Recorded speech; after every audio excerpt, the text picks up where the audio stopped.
Hello everyone and welcome to Three Vertical Dots. आज की इस वीडियो में हम बात करेंगे फंक्शंस की। फंक्शंस बुनियादी तौर पे आप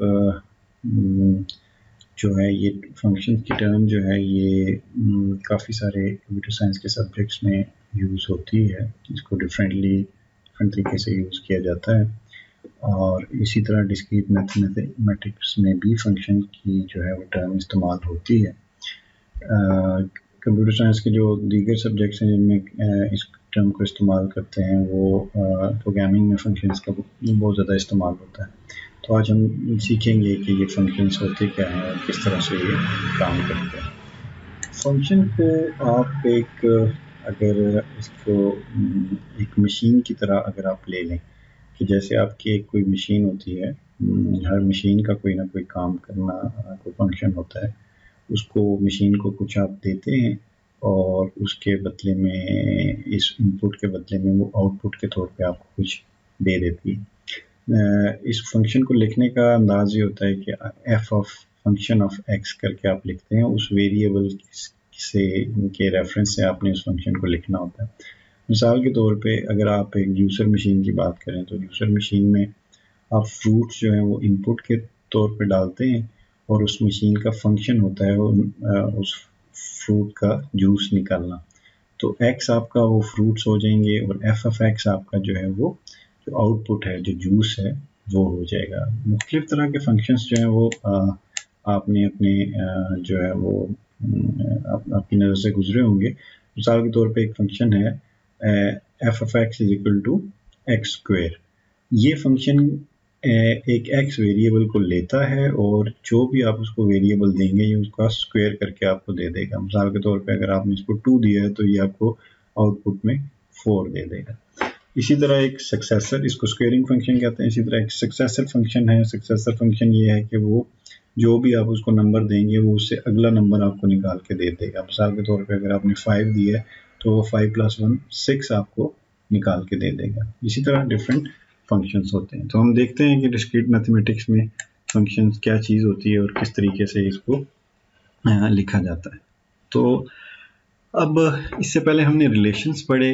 जो हैं वो रिलेशंस आपको पता है कि दो सेट्स के दरमियान डिफरेंट जो रिलेशंस हैं वो एग्जिस्ट कर सकते हैं। अब हम इन रिलेशंस को अगर हमारे पास सपोज दो सेट्स हैं एक्स और वाई और इन एक्स और वाई के दरमियान कोई रिलेशन एग्जिस्ट करता है तो हमने देखना है कि क्या ये रिलेशन फंक्शन है या नहीं है। तो ये देखने के लिए इसको दो कंडीशन सेटिस्फाई करनी पड़ेगी। पहली कंडीशन जो इसको सेटिस्फाई करनी पड़ेगी वो ये है कि हर पहले सेट का जो भी आपका पहला सेट है, एक्स आपका यहाँ पे पहला सेट है, उसका जो भी एलिमेंट है, स्मॉल एक्स हम इसको डिनोट कर रहे हैं, इज एन उसके अगेंस्ट वाई सेट का एक एलिमेंट ज़रूर होना चाहिए। इसको अगर मैं दूसरे अल्फाज में बताऊं तो ये है कि हर एलिमेंट है जो एक्स का उसका ऑर्डर्ड पेयर होना चाहिए वाई के साथ। एटलीस्ट उसका वाई ज़रूर ऑर्डर्ड पेयर उसके साथ होना चाहिए। सेकंड जो कंडीशन है जो फंक्शन होने के लिए ज़रूरी है वो ये है कि for all elements of X, set X के जितने एलिमेंट्स हैं, and Y and Z in Y, और वाई और जी जो हैं वो वाई के एलिमेंट्स हैं, if x y belongs to f and x z belongs to f then y is equal to z। इसका मतलब ये है, इसको आसान आवाज़ में मैं आसान अल्फाज में अगर मैं बताऊं तो इसका मतलब ये है कि कोई दो डिस्टिंक्ट ऑर्डर पेयर नहीं होने चाहिए f में जिनका पहला एलिमेंट सेम हो। अब ये तो इसकी मैथमेटिकल डेफिनेशन होगी। एक्सरसाइज जब हम करेंगे तो हमें जो है वो इसको हम बेटर अंडरस्टैंड कर सकते हैं। तो एक्सरसाइज के तौर पे आप लेंगे, सपोज आपके पास एक सेट है x जिसमें एलिमेंट्स हैं 2, 4 और 5, और एक दूसरा सेट है आपके पास y जिसमें 1, 4, 1, 2, 4, 6 ये एलिमेंट्स हैं, 4 एलिमेंट। तो अब एक रिलेशन है x से y को, तो हमने देखना है कि वो रिलेशन जो है वो तीन रिलेशंस बनाए गए हैं x से y की तरफ। तो पहला रिलेशन है R1, वो है 2, 4 और 4, 1 पे मुश्तमिल। R2 है 2 4 4 1 4 2 और 5 6, और R3 है 2 4 4 1 और 5 6। अब हमने बारी बारी देखना है कि क्या R1 जो है वो फंक्शन है या नहीं है, इसी तरह R2 जो है वो फंक्शन है या नहीं है, और इसी तरह R3 जो है वो फंक्शन है या नहीं। अब जो पहली जो हमारी कंडीशन है, पहली कंडीशन ये कहती है कि आपके जितने भी एलिमेंट्स हैं x के, उन सारों का ऑर्डर्ड पेयर ज़रूर होना चाहिए। सारों का ऑर्डर्ड पेयर होना चाहिए मतलब 2 का भी होना चाहिए, 4 का भी होना चाहिए और 5 का भी होना चाहिए। तो R1 में आपके 2 का है ऑर्डर्ड पेयर, 4 का भी है, लेकिन 5 का कोई ऑर्डर्ड पेयर नहीं है। तो इसका मतलब ये है कि ये पहली प्रॉपर्टी इसमें नहीं पाई जाती, इसलिए R1 जो है वो फंक्शन नहीं है। अब B की बात करते हैं। B में हमारे पास R2 है, R2 है 2 4 4 1 4 2 और 5 6। अब देखा जाए तो ये पहली प्रॉपर्टी इसमें एग्जिस्ट करती है। मिसाल के तौर पे इसमें 2 का भी जो है वो पेयर है, 4 का भी है, 4 के 2 हैं और 5 का भी है। तो पहली तो इसमें प्रॉपर्टी एग्जिस्ट करती है कि x के हर एलिमेंट का कोई ना कोई ऑर्डर्ड पेयर ज़रूर है। अब लेकिन दूसरी प्रॉपर्टी ये कहती है कि उसको डिस्टिंक्ट भी होना चाहिए, यानी जो x का जो हर एलिमेंट का एक ही ऑर्डर्ड पेयर बनना चाहिए। मतलब देखें 2 का एक ऑर्डर्ड पेयर, 4 का के 2 ऑर्डर्ड पेयर बन गए यहाँ पे, 5 का एक ही है। तो इसका मतलब ये कि ये यूनिक नहीं है। इसकी सेकंड प्रॉपर्टी जो ये कहती थी कि no two distinct ordered pairs in F has the same first element, same first element नहीं होना चाहिए x का। तो x का 4 जो है इसके 2 ऑर्डर पेयर बन गए। इसका मतलब ये है कि R2 भी फंक्शन नहीं है। अब R3 की बात करें तो R3 में हमारे पास है 2 4 4 1 और 5 6। तो पहली प्रॉपर्टी तो इसकी ओके है कि 2 का भी है, 4 का भी है और 5 का भी है। दूसरी प्रॉपर्टी भी इसमें ओके है कि देखें कि 2 का भी एक ही है, 4 का भी एक ही है और 5 का भी एक ही है। इसका मतलब ये है कि R3 जो है ये एक फंक्शन है। अच्छा जी, अब एक एक्सरसाइज के ज़रिए हम इसको मज़ीद समझ लेते हैं कि फंक्शंस क्या होते हैं। सपोज हमारे पास इस एक्सरसाइज में दो सेट्स हैं A और B, और इन दो सेट्स के ऊपर दो फंक्शंस जो दो रिलेशंस बनाए गए हैं R और S। अब पहला जो रिलेशन R है वो ये कहता है कि for all x y belongs to A cross B, x y belongs to R such that x is greater than equal to y, यानी x जो पहला एलिमेंट है कार्टेशियन ऑर्डर्ड पेयर का, वो बड़ा होगा या बराबर होगा दूसरे के।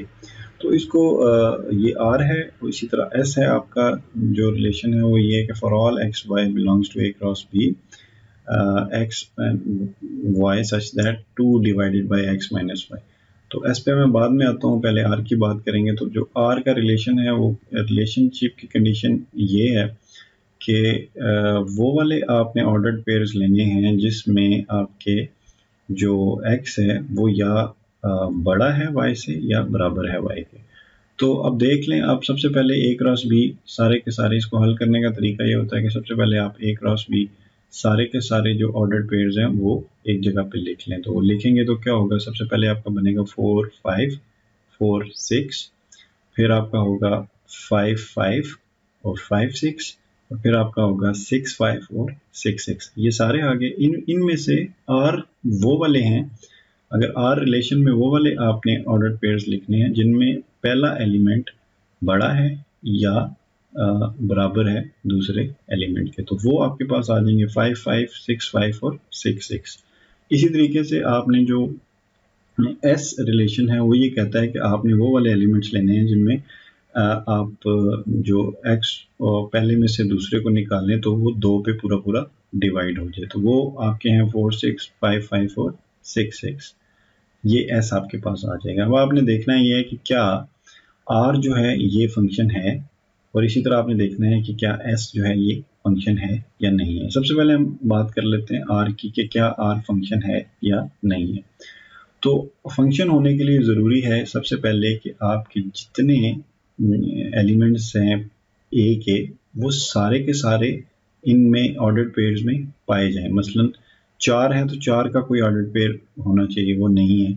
5 के आपके पास है, 6 के आपके पास 2 हैं। तो पहली कंडीशन तो ये थी कि आपके ए के सारे एलिमेंट्स के ऑर्डर्ड पेयर्स यहाँ पे होने चाहिए। तो पहली कंडीशन ही फॉल्स होगी। इसका मतलब ये है कि ये फंक्शन नहीं है। अगर पहली कंडीशन फॉल्स ना होती तो फिर हम दूसरी कंडीशन देखते हैं, जिसमें कि ये था कि आपका एक ही दफ़ा जो है वो होना चाहिए, मतलब 6 का एक ही ऑर्डर पेयर होना चाहिए। वो भी इसमें दोनों कंडीशंस नहीं होल्ड करती, इसलिए ये फंक्शन नहीं है। अब हम एस की बात करेंगे, क्या एस फंक्शन है या नहीं है। तो सबसे पहले तो हमने देखना है कि क्या 4 का ऑर्डर पेयर है, ठीक है जी है। 5 का है, 6 का है, ओके। और क्या ये यूनिक है, यानी एक एक दफ़ा ही जो है इनके बन रहे ऑर्डर पेयर, ये बिल्कुल यूनिक है। तो इसका मतलब ये है कि एस जो है वो फंक्शन है। तो ये बस दो ही प्रॉपर्टीज़ आपने बार बार चेक करनी है और देखनी है किसी भी रिलेशनशिप के अंदर, कि जब आप ये दो प्रॉपर्टीज़ पाई जाएंगी तो इसका मतलब ये है कि वो फंक्शन होगा। अच्छा जी, फंक्शन की एक और डेफिनेशन देख लें कि function F from a set x to set y is a relationship between elements of x and the elements of y such that each element of x is related to a unique element of y and is denoted by f of function of x from x to y, यानी x to y, function of x to y, इस तरह से इसको denote करेंगे। और function क्या है, बुनियादी तौर पे दो सेट्स के दरमियान ऐसा रिलेशनशिप कि x के सारे एलिमेंट्स जो हैं वो रिलेटेड हों यूनिक एलिमेंट्स ऑफ y के साथ, y के यूनिक एलिमेंट्स के साथ जब वो रिलेटेड होते हैं तो इसको हम फंक्शन कहते हैं। The set x is called the domain of f and y is called the co-domain of f, यानी वो जो सेट के x जो पहला सेट है उसके जितने एलिमेंट्स होंगे उसको हम डोमेन कहेंगे उस फंक्शन की, और जो सेट y होगा उसको हम कहेंगे उस फंक्शन की को डोमेन है। अच्छा जी, the unique element y of y that is related to x by f is denoted by f of x, यानी f ऑफ x क्या होगा, f of x basically y का वो एलिमेंट होगा जिसका इसके साथ रिलेशन होगा। मिसाल के तौर पे f of x basically output है, x जो है वो कोई वेरिएबल है और f ऑफ x उसकी आउटपुट है, जैसा कि हमने पीछे देखा। एग्जांपल्स ले लेंगे तो हमें अंदाज़ा हो जाएगा कि हम क्या बात कर रहे हैं। इसमें दो चीज़ें जो नोट करने वाली हैं वो डोमेन और को डोमेन है, उसको हम देखते हैं आगे चल के। सबसे पहले हम एरो डायग्राम देख लेते हैं फंक्शन की, ये फंक्शन की एरो डायग्राम किस तरह की होगी। इससे पहले हमने रिलेशंस की एरो डायग्राम देखी। अब हर रिलेशन फंक्शन नहीं होता, ये अभी थोड़ी देर पहले हमने देखा। अब लेकिन फंक्शन की एरो डायग्राम किस तरह से होगी वो हम देख लेते हैं। अच्छा जी, अब the definition of a function implies that the arrow diagram for a function f has the following properties। अब हमने जब फंक्शंस में देखा था कि दो कंडीशंस थी, वो कंडीशंस जो हैं वो हमें देखनी पड़ेंगी। जब भी कोई हमारे सामने एरो डायग्राम आएगी हम देखेंगे कि क्या आया इसमें ये दो कंडीशंस पाई जा रही हैं कि नहीं, वही फंक्शन वाली कंडीशंस। तो वो अगर पाई जा रही होंगी तो हम एरो डायग्राम को देखते साथ ये बता देंगे कि ये जो एरो डायग्राम है ये किसी फंक्शन की एरो डायग्राम है या वैसे किसी रिलेशन की है। ठीक हो गया जी। तो पहली जो चीज़ हमें देखनी है कि for every element of X has an arrow coming out of it, कि आपने ये देखना है कि जो पहला आपका जो सेट है उसमें से हर एलिमेंट से एक एरो निकलना चाहिए, यानी उसका वो उसमें से एरो निकल रहा होना चाहिए। और दूसरा है कि no two elements of X has two arrows coming out of it that point to two different elements of Y, यानी किसी एलिमेंट से दो एरो नहीं निकलनी चाहिए, यानी यूनिकनेस भी होनी चाहिए। अब एग्जांपल के तौर पे अगर आप देखें तो सपोज हमारे पास दो सेट्स हैं x और y। x जो है वो a b c पे है मुश्तमिल है और y जो है 1 2 3 4 पे मुश्तमिल है। इनका दरमियान कोई रिलेशन है जिसकी ये एरो डायग्राम बनाई गई है। अब हमने देखना है कि क्या ये एरो डायग्राम किसी फंक्शन की है या वैसे किसी रिलेशन की है। तो वो देखने के लिए सबसे पहले हम ये देखेंगे, पहली कंडीशन ये होगी कि हर एलिमेंट्स, यानी पहला जो x है उसमें के हर एलिमेंट में से एक एरो जाना निकलना चाहिए। तो ए से भी एरो निकल रहा है, बी से भी निकल रहा है और सी से भी निकल रहा है। ओके, और दूसरी चीज़ हमने ये देखनी है कि किसी एक एक्स के किसी एलिमेंट्स में से 2 एरोज नहीं निकलने चाहिए। तो किसी में से 2 एरो नहीं निकल रहे, इसका मतलब ये है कि ये एक फंक्शन है। अब ये एक फंक्शन है फ्रॉम एक्स टू वाई। अब इस फंक्शन के अंदर हमारे पास जो डोमेन है वो है ए, बी और सी, और जो हमारे पास को डोमेन है वो है 1, 2, 3 और 4, यानी वही एक्स के एलिमेंट्स हमारे डोमेन कहलाते हैं और वाई के एलिमेंट्स को डोमेन कहलाते हैं। अब इसमें एक चीज़ रेंज होती है, वो हम थोड़ी देर बाद देखेंगे कि रेंज क्या चीज़ होती है। अच्छा जी, अब ये चीज़ नोट करें कि फंक्शन ऑफ ए क्या है, एफ ऑफ ए क्या है। एफ ऑफ ए बेसिकली बराबर है 2 के, ये आपको इस एरो डायग्राम से पता भी चल रहा है, यानी एफ ऑफ ए किसके बराबर है, 2 के। ठीक है, एफ ऑफ बी क्या है, एफ ऑफ बी की वैल्यू है 4, ये एफ ऑफ बी आपके पास 4 है, और एफ ऑफ सी क्या है आपके पास, वो आपके पास 2 है। ठीक हो गया जी। अब हम देख लेते हैं कि एरो डायग्राम्स हमारे सामने अगर हों तो हम ये अंदाज़ा लगा सकते हैं कि ये फंक्शन है या फंक्शन नहीं है। सपोज हमारे पास 2 सेट्स हैं एक्स और वाई, और इन एक्स पे जो है वो कुछ रिलेशंस बने हैं और हमारे पास 2 डायग्राम्स आ जाती हैं ए और बी।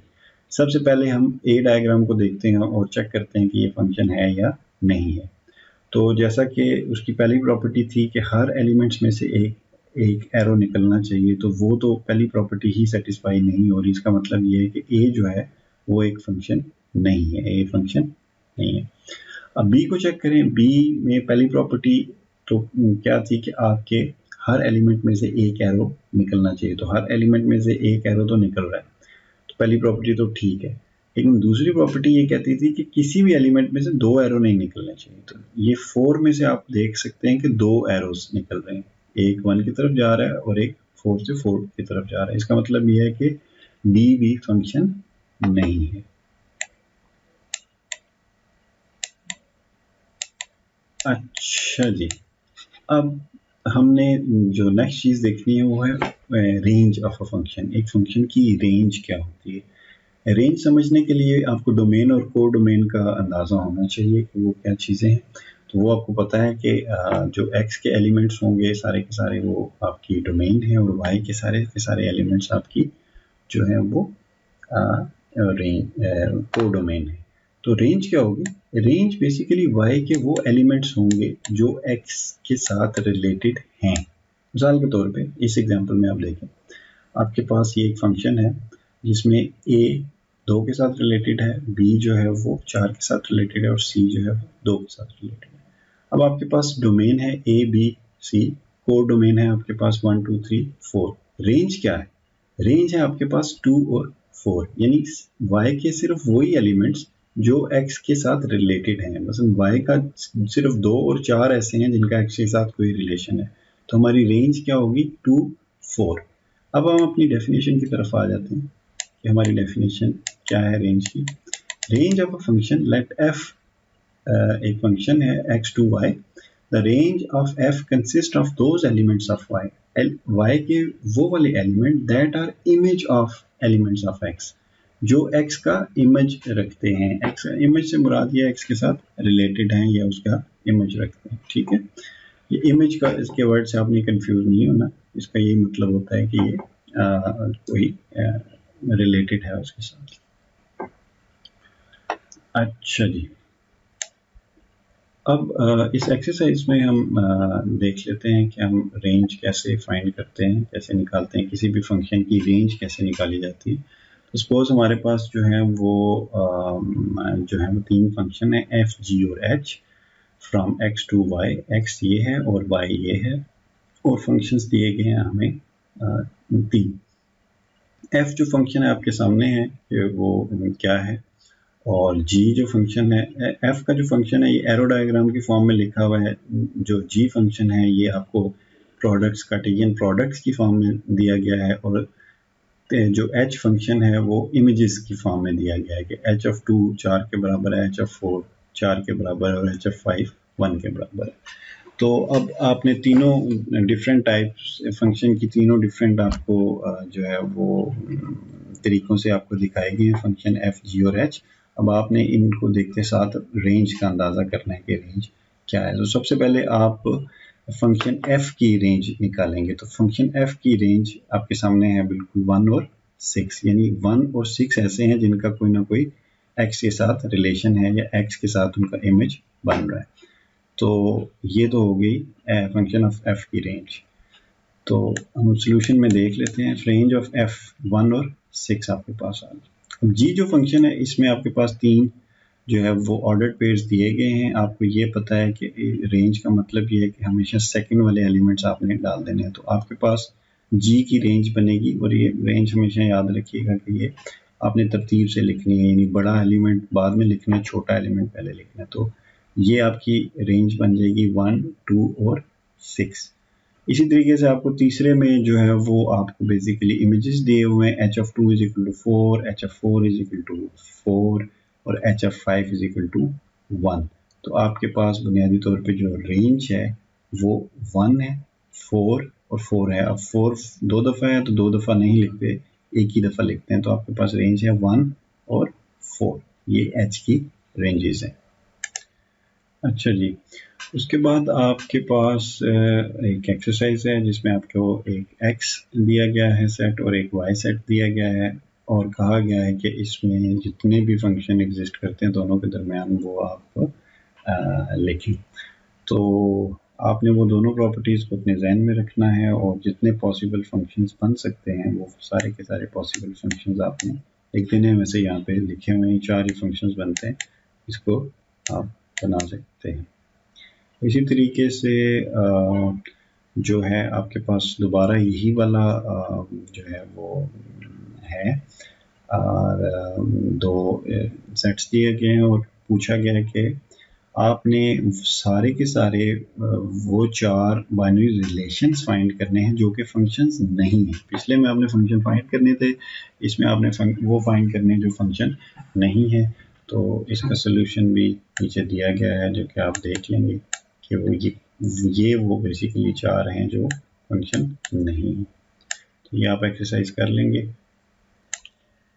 अच्छा जी, नेक्स्ट ये देखना है कि हम टोटल नंबर ऑफ फंक्शंस जो हैं वो कैसे निकाल सकते हैं। देख सकते हैं कि कोई 2 सेट्स के दरमियान टोटल नंबर ऑफ फंक्शंस कितने हो सकते हैं। अब देखिए हमारे पास 2 सपोज सेट हैं। पहला जो है उसके 3 एलिमेंट्स हैं और दूसरे y जो है उसके 4 एलिमेंट्स हैं। तो आपको पता है कि हम टोटल वो पूछ रहे हैं कि कितने आप इसमें से फंक्शंस बना सकते हैं। तो देखें कि अगर सपोज आपने पहला एलिमेंट लिया x1, तो x1 जो है वो किसी भी जब वो फंक्शन में वो या y1 के साथ रिलेट कर सकता है या y2 के साथ रिलेट कर सकता है या 3 के साथ या 4 के साथ, बारी बारी ये इन चारों के साथ। तो 4 बेसिकली इसके वेज हो सकते हैं x1 के y के साथ रिलेट करने के, ठीक है। इसी तरह x2 के भी 4 वेज हो सकते हैं रिलेट करने के और फिर सिमिलरली x3 के भी 4 वेज हो सकते हैं रिलेट करने के। तो ये इसका फॉर्मूला होता है कि 4 मल्टीप्लाइड बाय 4 मल्टीप्लाइड बाय 4 यानी 4 की पावर 3। तो ये टोटल 64 जो है वो फंक्शन हो सकते हैं इन 2 सेट्स के दरमियान। ठीक हो गया जी। अब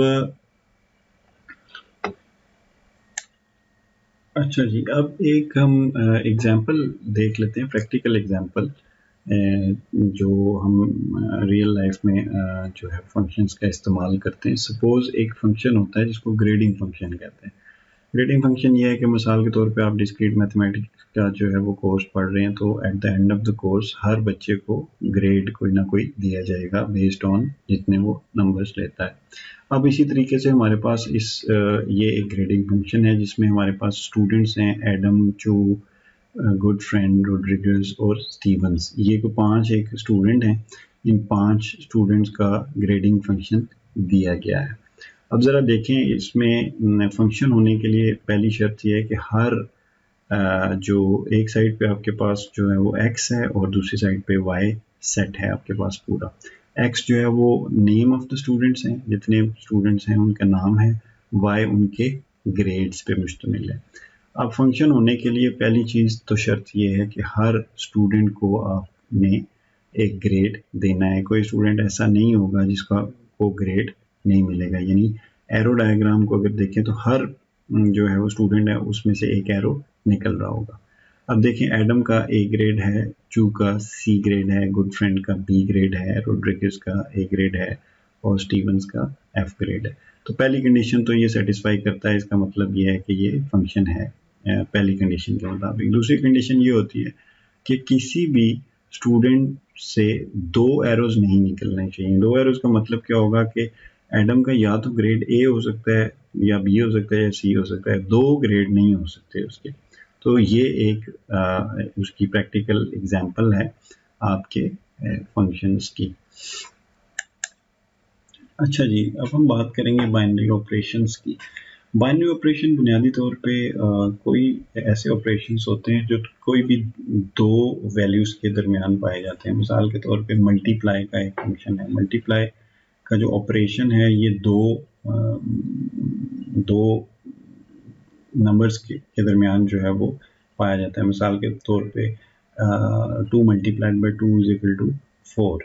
तो ये दो के दरमियान मल्टीप्लिकेशन का, इसी तरह एडिशन है, नेगेटिव माइनस है, डिवीजन है, ये चार जो बेसिक आपके ऑपरेटर्स हैं ये बाइनरी ऑपरेशन कहलाते हैं कि ये कोई से दो वैल्यूज़ को आपस में कंप्यूट करते हैं या उन पे ऑपरेट करते हैं। अब आप देख सकते हैं कि जो प्लस और मल्टीप्लिकेशन या डॉट का जो है ये बाइनरी ऑपरेशन है set of all natural numbers. यानी आप जब भी ये ऑपरेटर अप्लाई करेंगे प्लस वाला, दो नंबर्स को आप प्लस करेंगे तो जो तीसरी चीज़ आएगी वो भी नेचुरल नंबर होगी। जब आप दो नेचुरल नंबर्स को प्लस करेंगे तो आपके पास जो रिजल्ट आएगा वो नेचुरल नंबर्स का आएगा। इसी तरीके से जब आप दो नेचुरल नंबर्स को आपस में मल्टीप्लाई करेंगे तो आपके पास नेचुरल नंबर ही वापस आएगा। इसी तरीके से जो माइनस है ये बाइनरी ऑपरेशन नहीं है एन के ऊपर। ये इसलिए नहीं है कि इसका मतलब ये होता है कि कोई से दो नेचुरल नंबर्स के दरमियान जब आप बाइनरी ऑपरेशन लगाएंगे तो आपके पास नेचुरल नंबर आ भी सकता है और सम केसेस में नहीं आता। मिसाल के तौर पे आप 4 में से 5 को निकालेंगे तो -1 आएगा। अब -1 नेचुरल नंबर का हिस्सा नहीं है, ठीक है। नेचुरल नंबर्स क्या होते हैं 1 2 3 4 5 6 7 8, मतलब ये सारे जीरो से लेके, जीरो शामिल सॉरी नहीं होता, 1 से लेके ऑनवर्ड जितने नंबर्स हैं ये सारे नेचुरल नंबर होते हैं। इसी तरीके से जो माइनस है ये बाइनरी ऑपरेशन है ऑन इंटीजर्स, इंटीजर्स के ऊपर है। इंटीजर्स जैसा कि आपको पता है कि +0 +-1 +-2 +-3 +-4, यानी +1 भी और -1 भी दोनों इसमें शामिल होते हैं। तो ये इसके ऊपर बाइनरी ऑपरेशन है, इस सेट के ऊपर। इसी तरीके से जो डिवीजन है ये बाइनरी ऑपरेशन है on the set of non zero rational numbers. जितने आपके नॉन जीरो रैशनल नंबर्स हैं उन पे अगर आप कोई से दो नंबर पे डिवीजन अप्लाई करेंगे तो आपके पास जो है नॉन जीरो रैशनल नंबर ही जो आप में आएगा। तो ये जो बाइनरी ऑपरेशन हुआ है ये एज अ फंक्शन भी काम करता है। ये कोई ना कोई फंक्शन आपको पता है कि परफॉर्म कर रहा होता है।